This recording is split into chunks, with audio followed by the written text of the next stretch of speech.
Alright, you guys asked for a shootout. You wanted something economical and something kind of expensive. If you get the Fram 2.7 liter Ecoboost cartridge style filter for the F-150, this is specifically looked up for a 17, but the other cartridge filters should be the same as well. This is a $14 filter at Walmart. This here is like a $6 filter at Walmart. 20,000 mile rated, 20,000 mile rated.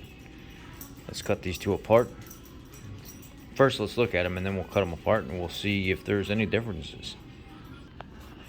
So right off the bat, what I see is like the SuperTech. This has got some kind of cellulose type blend. Looks like, you know, just your basic run-of-the-mill filter with a plastic insert down the center to keep it from collapsing completely. Nothing too crazy.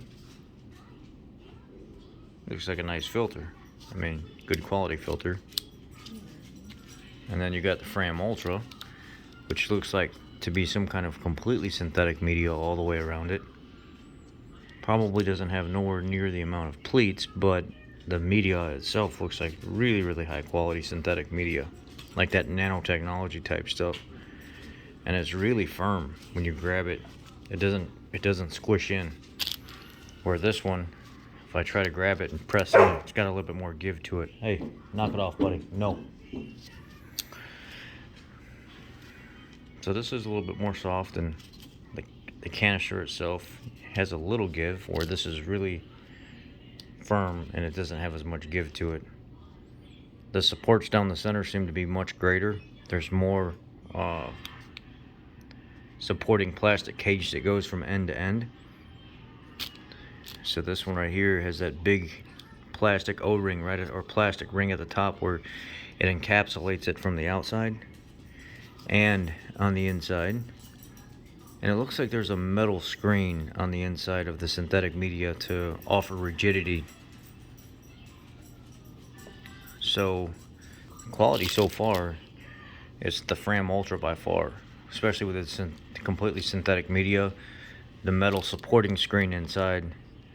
The cage that supports the center of it goes all the way through from top to bottom and covers way more surface area, where the SuperTech doesn't. Is it really all that necessary? Probably not. But I like the fact that this goes from end to end.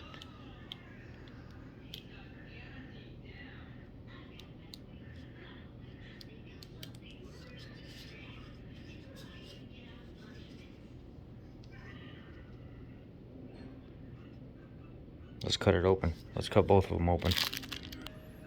One last time before I cut them. And this is the canister cap O-rings. That goes on the end of the filter. There's like a little nub that comes out of the center of the filter.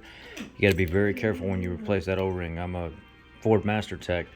I've seen people break that little O-ring off. Sometimes people just leave those O-rings, the difficult one to get out, and they just leave the other one in there if it still looks good with no flat spots. But be very careful when you change that center part of the O-ring out in that cartridge style filter, because it can be a pain. And then these out here are really simple and really easy to change. So this is the SuperTech filter. When I stretch this one out completely, it actually will stretch all the way to 41.5 inches down there.